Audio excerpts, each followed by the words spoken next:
Hello दोस्तों, good morning. स्वागत है एक बार फिर से आप सभी का एनजेटी एजुकेशन में। दोस्तों आज है 2 मार्च। आज की वीडियो में हम लोग बात करेंगे 2 मार्च 2023 के मोस्ट इंपोर्टेंट करंट अफेयर के क्वेश्चंस के बारे में। पूरी वीडियो ध्यान से देखिएगा, पूरी वीडियो डिटेल में समझाई गई है। साथ ही साथ हम लोग 10 स्टैटिक जीके को भी इसी वीडियो में देखेंगे, तो पूरा ध्यान से देखिएगा वीडियो। ठीक है, बीच में ही हम लोग उसको भी कवर करेंगे, रिवीजन भी करेंगे और डिटेल में करंट अफेयर देखेंगे। तो चलिए शुरू करते हैं। सबसे पहले रिवीजन करते हैं कल का। तो दोस्तों 28 फरवरी को राष्ट्रीय विज्ञान दिवस मनाया जाता है। ये सीवी रमन जी की याद में मनाया जाता है, क्योंकि इन्होंने इसी दिन 1928 में रमन इफेक्ट की खोज की घोषणा की थी। ब्रिटेन और यूरोपीय संघ जो है उत्तरी आयरलैंड के लिए एक नई व्यापारिक व्यवस्था पर सहमत हो गए हैं। और लियोनेल मेसी 2022 के सर्वश्रेष्ठ फीफा खिलाड़ी चुने गए हैं। भारत जलवायु के लिए कृषि नवाचार मिशन में शामिल हो गया है। यह मिशन यूएई और अमेरिका की पहल पर शुरू किया गया है। और असम राज्य के मुख्यमंत्री ने पूर्वोत्तर के पहले कंप्रेस्ड बायोगैस संयंत्र का प्लांट का उद्घाटन किया है। इसके अलावा फिक्की के नए महासचिव बन गए हैं शैलेश पाठक, और पेप्सी के नए ब्रांड एम्बेसडर बन गए हैं रणवीर सिंह। और अभी 7 वर्षों के अंतराल पर एलोरा अजंता अंतर्राष्ट्रीय महोत्सव शुरू हुआ है महाराष्ट्र में। प्रसिद्ध वायुसेना अभ्यास कोबरा वॉरियर ये ब्रिटेन में आयोजित होगा, और इसमें इंडियन एयरफोर्स भी हिस्सा लेने जाएगी। नोकिया ने अपने लोगो को चेंज कर दिया है। 60 साल के बाद इसने अपना लोगो चेंज किया है, और इनका नया लोगो इनके सीईओ पेक्का लुंडमार्क ने लॉन्च किया है। ये टॉप 10 क्वेश्चन थे कल की वीडियो से, जिनका आपने रिवीजन किया। अब आज की करंट अफेयर। पहला क्वेश्चन, हाल ही में 1 मार्च को कौन सा दिवस मनाया गया? तो 1 मार्च को दोस्तों 2 महत्वपूर्ण दिवस मनाए जाते हैं। एक तो मनाया जाता है शून्य भेदभाव दिवस, यानी जीरो डिस्क्रिमिनेशन डे। दूसरा विश्व नागरिक सुरक्षा दिवस, वर्ल्ड सिविल डिफेंस डे। तो दोनों ही दिवस इंपॉर्टेंट है, दोनों के बारे में आप याद रखेंगे। एक एक करके दोनों के बारे में जानते हैं। एक तो है जीरो डिस्क्रिमिनेशन डे, यानी कि शून्य भेदभाव। भेदभाव दोस्तों कई प्रकार से हो सकता है। कहीं कहीं पर महिलाओं और पुरुषों के बीच में भेदभाव होता है, कहीं कहीं पर जाति आधारित भेदभाव होता है, कहीं कहीं पर अमीरी गरीबी को लेकर के भेदभाव होता है। तो दुनिया भर में जो भी भेदभाव है ना, उनको खत्म करने के लिए ये दिवस मनाया जाता है। ठीक है, तो 1 मार्च 2014 से ये दिवस मनाया जाना शुरू हुआ है, और इस बार की थीम रखी गई है सेव लाइव्स डिस्क्रिमिनाइज। ठीक, ऐसे ही 1 मार्च को वर्ल्ड सिविल डिफेंस डे मनाया जाता है, यानी कि विश्व नागरिक सुरक्षा दिवस, जिससे नागरिक सुरक्षा को इंश्योर किया जा सके और दुर्घटनाओं या आपदाओं की स्थिति में रोकथाम लाई जा सके और अवेयरनेस फैलाई जा सके। ठीक है, आगे देखते हैं।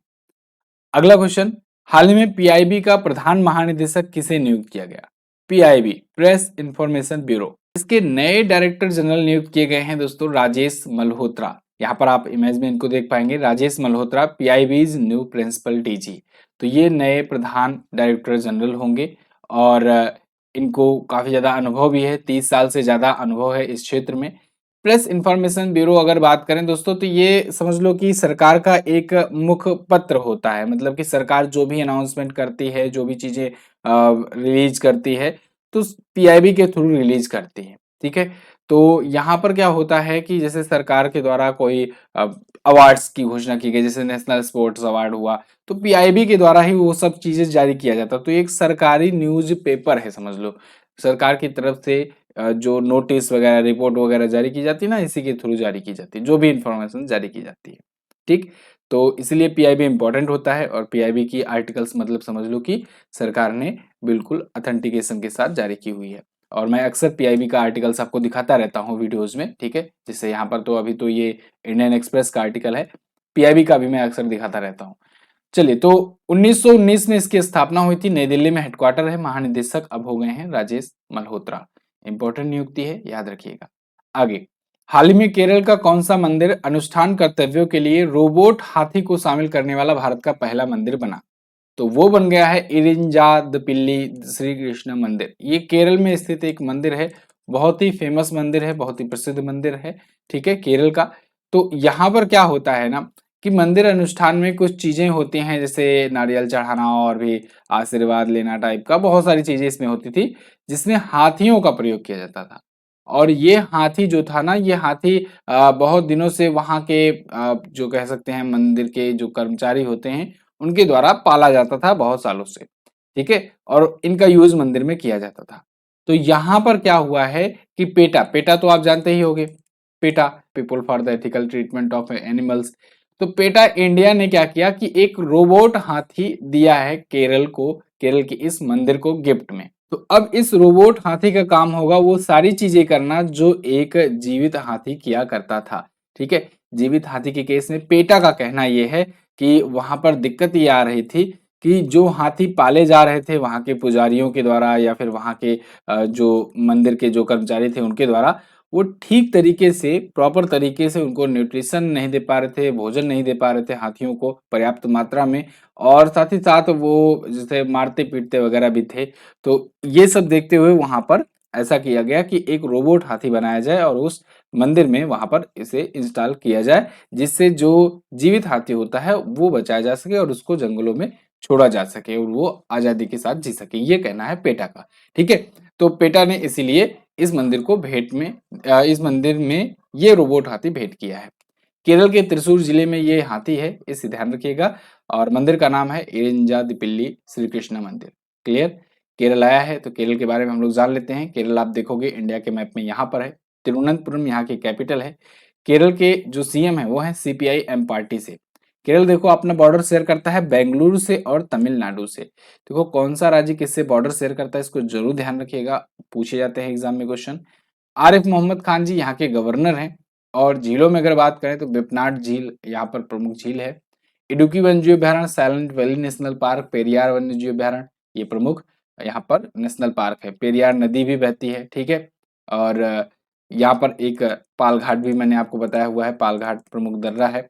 कथकली, मोहिनीअट्टम, कालियट्टम, ये प्रमुख शास्त्रीय नृत्य हैं। अभी मोहिनीअट्टम के बारे में मैंने आपको बताया था कि डॉक्टर कनक रेले जी का निधन हो गया है और ये मोहिनीअट्टम नृत्यांगना थी। वैसे केरल से रिलेटेड बहुत सारी चीजें आपको रिवाइज कराई गई थी, फिर से रिवीजन कर लेते हैं क्विकली। ये लगातार क्वेश्चंस आते रहते हैं केरल से, तो केरल को आप अलग सेगमेंट में अलग पेज बना करके अगर लिखोगे ना तो बहुत सारे क्वेश्चंस आपके तैयार हो जाएंगे। ठीक है, केरल ने पर्यटन में महिलाओं को सशक्त बनाने के लिए संयुक्त राष्ट्र महिला के साथ अभी रिसेंटली समझौता किया हुआ है। और अभी मेन होल की सफाई करने के लिए, जो सेप्टिक टैंक होता है, सीवर होता है, उसका सफाई करने के लिए इसने एक रोबोट भी लॉन्च किया है बैंडीकूट नाम से, बताया था इसके बारे में। और मैंने ये भी बताया था कि केंद्र सरकार ने नमस्ते योजना भी शुरू की थी, किसके लिए, जो सीवर टैंक की सफाई करने वाले होते हैं उनके लिए। और वैक्यूम आधारित सीवर सिस्टम लागू करने वाला पहला जिला भारत का आगरा बना था। इसके अलावा केरल के बारे में हम लोगों ने बात किया था, केरल हाई कोर्ट ये सबसे पहला पेपरलेस हाई कोर्ट बना है। इसके अलावा Kerala high court regional language Malayalam को यूज करने वाला पहला हाई कोर्ट बना हुआ है। और अभी केरल में नोरो वायरस देखने को मिला है, नोरो वायरस का एक पुष्टि हुई है वहां पर। नोरो वायरस के अलावा यहीं पर निपाह देखा गया था, यहीं पर सबसे पहले कोरोना के भी मामले देखने को मिले थे। ठीक है, और ये जो एक टोमेटो पॉक्स करके आया था वो भी यहीं पर देखने को मिला था। इसके अलावा अगर पहले की बात करें तो केरल ही है जो सबसे पहला डिजिटलीकृत गांव या ग्राम पंचायत वाला पहला राज्य बना था, जिसमें एक पोल्लमपारा नाम का ग्राम पंचायत है, वो भी याद रखेंगे आप। पहला पूरी तरीके से डिजिटल बैंकिंग यूज करने वाला यहीं पर सबसे पहला जिला बना था। ठीक है, केरल में ही त्रिशूर जिला। और इसके अलावा और भी केरल अपना खुद का इंटरनेट सर्विस वाला ये पहला राज्य है। ठीक है, केरल सरकार ने घोषणा की थी। बहुत सारे ऐसे न्यूज हैं जो केरल से आप याद रख सकते हैं। केरल के बारे में अगर बाकी चीजें बात करें तो यहाँ पर बाकी डिटेल्स हैं। अगला क्वेश्चन देखते हैं, हाल ही में किस देश में 83.7% यूरेनियम शुद्धता के कण पाए गए? तो ये पाए गए हैं दोस्तों ईरान में। अब आप में से बहुत सारे लोग सोच रहे होंगे ये कौन सा इंपॉर्टेंट क्वेश्चन है, ऐसा ही समझ सकते हैं कितना इंपॉर्टेंट है। ये न्यूज जब से आया है ना, इजराइल, अमेरिका समेत बहुत सारे जो यूरोपियन कंट्रीज हैं, वेस्टर्न कंट्रीज हैं, सबकी नींद हराम हो गई है। 83.7% शुद्धता अभी गेन कर लिया है ईरान ने। ये आने से क्या होगा, देखो एक्चुअली में होता क्या है ना कि अगर कोई देश या कोई भी हो, संस्था हो या कोई कंपनी हो, अगर यूरेनियम जो तत्व होता है उसका 90% तक शुद्ध कर लेता है, तब फिर वो बना सकता है परमाणु बम, न्यूक्लियर बम। और दुनिया भर में खास करके कहें वेस्टर्न कंट्रीज लगी हुई थी कि ईरान ये बम ना बना पाए, लेकिन ऐसा माना जाता है कि कुछ पाकिस्तान के सपोर्ट से, कुछ रसिया के सपोर्ट से अंदर ही अंदर ये सब चीजें करने में, ये धीरे धीरे यूरेनियम को शुद्ध करने में अभी कामयाब रहा है। तो हुआ क्या, पता कैसे चला? तो समय समय पर संयुक्त राष्ट्र के द्वारा एक निगरानी संस्था है जो संयुक्त राष्ट्र की ही एक पार्ट है, कह सकते हैं IAEA, यानी कि इंटरनेशनल एटॉमिक एनर्जी एजेंसी, बहुत ही इंपॉर्टेंट एजेंसी होती है इसी से रिलेटेड। तो ये समय समय पर जांच किया करती रहती है। तो इसने कुछ निरीक्षकों की टीम वहां पर भेजी थी और वहां पर वहां के जो स्थल हैं, जो जगह है, वहां पर पाया गया कि 83.7% तक के यूरेनियम कण शुद्ध पाए गए हैं। आज तक ये लोग ढूंढ नहीं पाए हैं कि यूरेनियम का ये कहाँ पर कर रहा है, क्योंकि अगर जैसे पता लग जाए वहां पर इजराइल जो है अटैक करके, मिसाइल या फिर ड्रोन अटैक करके उस न्यूक्लियर प्लांट को खत्म भी कर देता है, कर सकता भी है। और अभी आपने देखा कि वहां पर जो परमाणु वैज्ञानिक थे, कई शीर्ष परमाणु वैज्ञानिक, उनको इजराइल ने मार गिराया था। कारण क्या है, थोड़ा सा मैं आपको वर्ल्ड मैप से भी समझाता हूँ। ईरान जो आप मैप में देखोगे यहाँ पर है, तो यहाँ पर अब ये पता चला है कि इन्होंने क्या किया है, यूरेनियम के 83.7% को, यूरेनियम को शुद्ध कर लिया है, यानी परमाणु बम बनने के बहुत ज्यादा करीब हैं ये लोग। तो अब ऐसे में इन लोगों की हालत हो गई है खराब। इसराइल देखिए, ये छोटा सा देश यहाँ पर है। इसराइल, ठीक है, मान लीजिए यहाँ पर इनके पास मोसाद है, बहुत दुनिया की सबसे खतरनाक खुफिया एजेंसी है। लेकिन इनको डर ये है कि जहां एक भी बार अगर पलक झपकी इनकी और ईरान से कोई एक मिसाइल, कोई एक न्यूक्लियर वेपन आकर के यहाँ पर गिर गया, एक ही बार में पूरा साफ हो जाएगा। और बहुत सारे मुस्लिम कंट्रीज, ईरान समेत, ये सब इसराइल को देश मानते ही नहीं है। ये सब कहते हैं कि इसराइल जो है, इसराइल कुछ नहीं है, फिलिस्तीन है।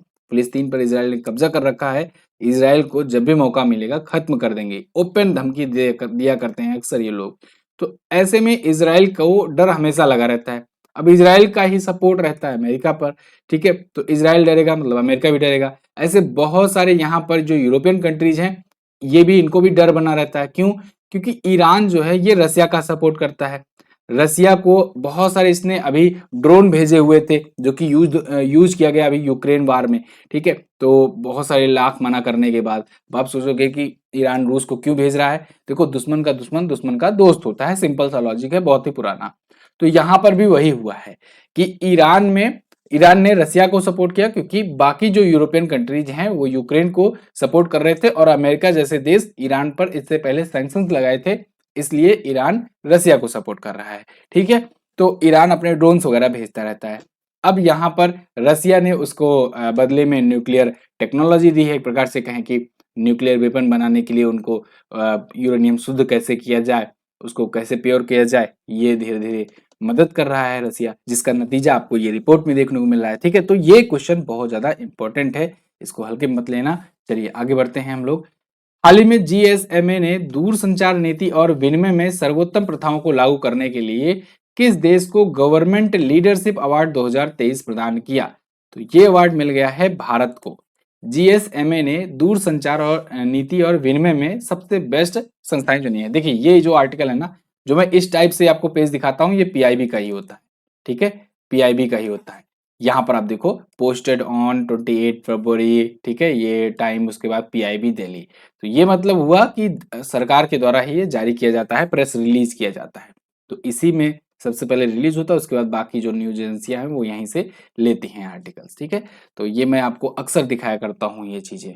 तो पीआईबी का महत्व आप समझ सकते हो। तो यहाँ पर India wins GSMA government leadership award हो चुका है, यानी कि जीत चुका है ये अवार्ड भारत ने। जीएसएमए मतलब कि जीएसएम एसोसिएशन, जीएसएम आप जानते हो ना, global system for mobile. GSM मतलब global system for mobile. GPS, इसको भी याद रखिएगा, जीपीएस मतलब होता है ग्लोबल पोजिशनिंग सिस्टम। ये सब फुल फॉर्म छोटे छोटे पूछे जाते हैं। बार्सिलोना में मोबाइल वर्ल्ड कांग्रेस आयोजित हुआ, वहीं पर इसे ये अवार्ड मिला हुआ है। इसमें दुनिया भर के बहुत सारे मोबाइल ऑपरेटर, 750 से ज्यादा और 400 से ज्यादा कंपनियां इसमें थी। इसमें भारत को चुना गया है। चलिए अब बात करते हैं इंपॉर्टेंट स्टैटिक जीके की, उसके बाद हम लोग करंट अफेयर कंटिन्यू करेंगे। 10 क्वेश्चन इसमें देखेंगे। भारत का सबसे लंबा बांध कौन सा है? तो वो है हीराकुंड बांध। कहां पर है? ये उड़ीसा में स्थित है, महानदी पर। महानदी पर बनाया गया है, ये ध्यान रखिएगा, इंपॉर्टेंट है। भारत का सबसे बड़ा और सबसे पुराना संग्रहालय किस राज्य या केंद्र शासित प्रदेश में है? तो पश्चिम बंगाल में है, ये कोलकाता में। नाम क्या है इसका? Imperial museum. इंपीरियल म्यूजियम, ठीक है।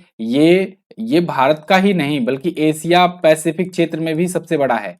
एशिया पैसिफिक, एशिया प्रशांत क्षेत्र में भी सबसे बड़ा म्यूजियम है और सबसे पुराना म्यूजियम है। किस स्थान को भारत का कैथेड्रल शहर कहा जाता है? कैथेड्रल सिटी कहा जाता है? तो भुवनेश्वर को कहा जाता है। भुवनेश्वर कहाँ पड़ता है? उड़ीसा में, उड़ीसा की राजधानी। भारत में सबसे ज्यादा समय तक सेवारत मुख्यमंत्री ज्योति बसु थे। ठीक है। विश्व कैंसर दिवस प्रतिवर्ष किस दिन मनाया जाता है? 4 फरवरी को मनाया जाता है। ठीक है। अच्छा, हालांकि मेघालय के भी एक, मुझे याद आ रहा है, मेघालय के भी एक सीएम है, वो भी सबसे लंबे कार्यकाल वाले हो गए हैं शायद। ठीक है। और इधर तीसरे नंबर पर तो अभी जो बीजू जनता दल पार्टी से हैं, कौन? नवीन पटनायक, उड़ीसा के, वो भी है, 5 कार्यकाल पूरा कर चुके हैं। अंतरराष्ट्रीय वित्त निगम किसकी सहायक संस्था है? तो वर्ल्ड बैंक की सहायक संस्था है। वर्ल्ड बैंक के अभी नए अध्यक्ष बनाए गए हैं अजय बंगा, इनका नाम याद रखिएगा, अजय बंगा। ठीक है, भारतीय मूल के हैं। और इससे पहले ये क्या कहते हैं, मास्टर कार्ड, उसके सीईओ रह चुके हैं। भारत का अंतिम मुगल सम्राट बहादुर शाह जफर द्वितीय का इसका मकबरा कहाँ पर है? तो मकबरा दोस्तों वहां पर बनाया जाता है जहां पर उनको दफनाया गया होता है। तो आपको पता होगा कि बहादुर शाह जफर द्वितीय को रंगून भेज दिया गया था लास्ट टाइम पर, अंग्रेजों ने भेज कर दिया था कैद करके। तो जब वहां भेज दिया गया था तो वहीं पर इनकी मृत्यु हुई और वहीं पर इनको दफनाया गया, वहीं पर इनका मकबरा बनाया गया। तो रंगून में, म्यांमार में है। दिफू दर्रा कहाँ पर है? अरुणाचल प्रदेश में है। ठीक है, यांगयाप, दिफू, ये सभी यहाँ पर है, बोमडीला भी। मंदिरों की पुण्य भूमि भारत के किस राज्य को कहा जाता है? तमिलनाडु को कहा जाता है, सबसे ज्यादा मंदिर यहीं पर है। ठीक है। सुल्तानपुर अभ्यारण्य, ये हरियाणा में स्थित है। सुल्तानपुर अभ्यारण्य, कालेसर नेशनल पार्क, ठीक है, यहाँ पर है। ये टॉप 10 स्टैटिक जीके के क्वेश्चंस थे। अब आगे बढ़ते हैं। अच्छा, एक चीज और इंपॉर्टेंट जानकारी देनी होगी आपको, जरूरी है, क्योंकि देखो बहुत सारे लोग रिक्वेस्ट कर रहे थे कि सर एग्जाम आ गया है, तो एग्जाम के लिए कुछ ऐसा बताओ कि जिससे करंट अफेयर तुरंत तैयार हो जाए। तो अभी केवीएस का एग्जाम चल रहा है और सीएचएसएल का भी आने वाला है 5-7 दिनों में। तो ठीक है, 2 दिनों के लिए, बहुत ज्यादा दिनों के लिए तो मैं नहीं कर सकता, लेकिन 2 दिनों के लिए आप लोग के लिए ये जो ईयरली का ई बुक है, ये 50% लेस प्राइस पर है। ठीक है, इसको आप जाकर के ले सकते हो। एमजेटी ऐप पर जाना है आपको, 12 महीने का करंट अफेयर सिर्फ एक ई बुक से। आपके पास 2 दिन का मौका है, जल्दी से इसको परचेज कर लीजिए अगर करना चाहते हैं तो। और मैं गारंटी करता हूं आपको कि इस ई बुक के बाहर से एक भी क्वेश्चन आपको देखने को नहीं मिलेगा। हाँ, जनवरी का भी थोड़ा सा देख लेना करंट अफेयर, नहीं तो वीडियो ही देख लेना, जनवरी का काफी हो जाएगा, जनवरी 2023 का। और बाकी बिल्कुल बेझिझक होकर के यही एक ई बुक पढ़ लो आप, आपका करंट अफेयर एक भी क्वेश्चन नहीं छूटने वाला है। ठीक है, ये मेरी गारंटी है। आप एग्जाम दे करके आना और यहाँ पर आप देख लेना, कोई भी क्वेश्चन हो आप मैच करा सकते हो। ठीक है, तो इस ई बुक पर आपको 50% डिस्काउंट दिया जा रहा है। बाय द वे, आप अगर स्टैटिक चाहते हो तो स्टैटिक जीके की भी ई बुक ले सकते हो और मंथली भी ले सकते हो। ध्यान रहे लेकिन मंथली पर और स्टैटिक पर कोई डिस्काउंट नहीं है, ईयरली पर दिया जा रहा है, वो भी आप सबकी बहुत ज्यादा रिक्वेस्ट पर। और ये इसलिए क्योंकि मैं चाहता हूं कि ज्यादा से ज्यादा लोग क्वालिफाई हों, तो सिर्फ उनको एक ही जगह एक ही किताब पढ़ना पड़े, करंट अफेयर के लिए उनको ज्यादा टेंशन ना लेनी पड़े। ठीक है, व्हाट्सएप नंबर भी आपको डिस्क्रिप्शन में मिल जाएगा, आप व्हाट्सएप के थ्रू भी प्राप्त कर सकते हो, यहाँ पर भी मैं लिख दे रहा हूँ। ठीक है, इस नंबर पर भी आप संपर्क करके ई बुक ले सकते हो। आगे, ब्लूमबर्ग की रिपोर्ट के अनुसार दुनिया के सबसे अमीर व्यक्ति पुनः कौन बन गए हैं? तो दोबारा से बन गए हैं एलन मस्क। एलन मस्क ने बर्नार्ड अर्नल्ड को पीछे कर दिया है और एलन मस्क बन गए एक बार फिर से वर्ल्ड रिचेस्ट पर्सन। ट्विटर को जब खरीदे थे तो इनका टेस्ला में इनका शेयर बहुत ज्यादा कम हो गया था, और इस वजह से, क्योंकि टेस्ला का शेयर ही बेच करके ट्विटर खरीदे थे, तो इस वजह से ये डाउन चले गए थे, लेकिन फिर से ये गेन कर लिए हैं। कैलकुलेशन तो था ही इनका। चलिए, तो जब बेजोस तीसरे पर हैं, बर्नार्ड अर्नाल्ड दूसरे पर, एलन मस्क आ गए हैं टॉप पर $187 बिलियन के पास। एलन मस्क किन किन कंपनियों के मालिक हैं, क्या आपको पता है? चलिए याद देखते हैं थोड़ा सा। टेस्ला के हैं, स्पेस एक्स के हैं, ट्विटर के हैं, ये तीनों तो आपको पता ही है। Hyperloop one, the Boring, Open AI, Zip2, X.com और भी कई और कंपनियों में इनके हिस्सेदारी है बड़ी मात्रा में। तो इन सब के तो ये मालिक है, मतलब सबसे ज्यादा शेयर इनका है। बाकी में तो इनके भी शेयर हैं और भी कई कंपनियों में। आप ओपन एआई का एक सुन रहे होगे, एक इसी के द्वारा जारी किया गया है एक एप्लीकेशन, या कहें कि एक प्लेटफॉर्म जो कि लगातार चर्चा का विषय बना हुआ है, चैट जीपीटी। चैट जीपीटी सुना होगा ना नाम आपने, कि ये दुनिया बदल देगा, ये कर देगा, वो कर देगा। मैंने भी बहुत बार इसके बारे में बताया हुआ है कि सारा कुछ ये कर देता है। अगर आप कह दो कि लेटर लिखो तो लेटर लिख देता है। ठीक है, बिल्कुल ह्यूमन सेंसिटिविटी के अनुसार। तो इसको ओपन एआई ने ही बनाया हुआ है। ठीक, और वैसे इसी के रिस्पॉन्स में, चैट जीपीटी के रिस्पॉन्स में, गूगल ने भी अपना एक प्लेटफॉर्म लॉन्च किया था अभी हाल ही में। क्या आप मुझे कमेंट करके बता सकते हैं? याद हो तो बताया गया था आपको। आगे, नासा ने पहली बार किस महिला को अपनी अमेरिकी अंतरिक्ष एजेंसी के विज्ञान प्रमुख के रूप में नियुक्त किया? तो नासा ने नियुक्त किया है निकोला फॉक्स को। ध्यान रखिएगा, नासा की ये अध्यक्ष नहीं बनी है, नासा की एक जो साइंस डिपार्टमेंट है उसकी अध्यक्ष ये बनी है निकोला फॉक्स, और ये बनने वाली फर्स्ट विमेन हो गई हैं। ठीक है, नासा आप जानते हो अमेरिका की स्पेस एजेंसी है, national aeronautic and space administration. Bill Nelson इसके अध्यक्ष हैं। कौन है?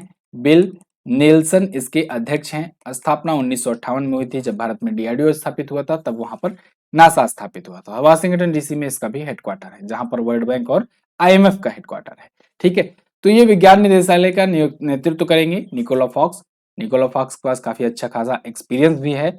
जो इसका सौर मिशन लॉन्च किया गया था ना, सूर्य का अध्ययन करने के लिए नासा का solar Parker probe mission, Parker solar probe mission, उसकी ये चीफ साइंटिस्ट थी, मतलब इन्हीं की लीडरशिप में वो हुआ था। वैसे भारत भी सौर मिशन अपना लॉन्च करने वाला है, नाम होगा Aditya L1। Aditya L1 mission ये होगा भारत का इसरो के द्वारा लॉन्च किया गया सौर मिशन। आगे बढ़ते हैं, नासा इसरो के द्वारा निसार लॉन्च किया जाना है, ये भी आपको याद ही होगा। अगला है काराबाओ कप 2023 किसने जीता? काराबाओ कप इसको जीत लिया है दोस्तों मैनचेस्टर यूनाइटेड ने। 2017 के बाद अभी जाकर के इनका कोई खाता खुला है, कोई बड़ी ट्रॉफी जीते हैं। काराबाओ कप ये जीत लिए हैं और इन्होंने न्यूकासल यूनाइटेड को हरा करके ये जीता हुआ है काराबाओ कप। ठीक है, 2-0 से इन्होंने हराया है, ठीक है, न्यूकासल को। काराबाओ कप की अगर बात करें तो इसकी शुरुआत 1960 में हुई थी। ये इंग्लैंड में या कहीं यूरोप में टॉप 3 फुटबॉल लीग में से एक मानी जाती है। English Premier League, FA Cup, उसके बाद इसका नंबर आता है काराबाओ कप का। ठीक है, अच्छा, ये फुटबॉल का है कंपटीशन, तो याद रखिएगा फुटबॉल में फीफा वर्ल्ड कप अर्जेंटीना ने जीता है। और अभी कल मैंने एक क्वेश्चन कवर कराया था, Lionel Messi footballer of the year FIFA के या कहें फीफा ऑफ द ईयर चुने गए हैं। अगला, हाल ही में आयोजित 8वें रायसीना डायलॉग में मुख्य अतिथि के रूप में किस देश के प्रधानमंत्री को बुलाया गया है एज ए चीफ गेस्ट? तो 8वें रायसीना डायलॉग में मुख्य अतिथि होंगी इटली की जो प्राइम मिनिस्टर हैं वो। कौन है प्राइम मिनिस्टर? Giorgia Meloni. आपको याद होगा कुछ दिन पहले ये नियुक्त हुई थी और ये भी पूछा जाएगा आपसे क्वेश्चन, इटली की नई प्रधानमंत्री कौन बनी है? Giorgia Meloni. इंपॉर्टेंट है, अभी नई नियुक्ति हुई है, पूछा भी जाएगा आपसे। तो ये चीफ गेस्ट होंगी भारत में। मिनिस्ट्री ऑफ एक्सटर्नल अफेयर्स ने ये घोषणा करी हुई है, 8वें रायसीना डायलॉग में आएंगी।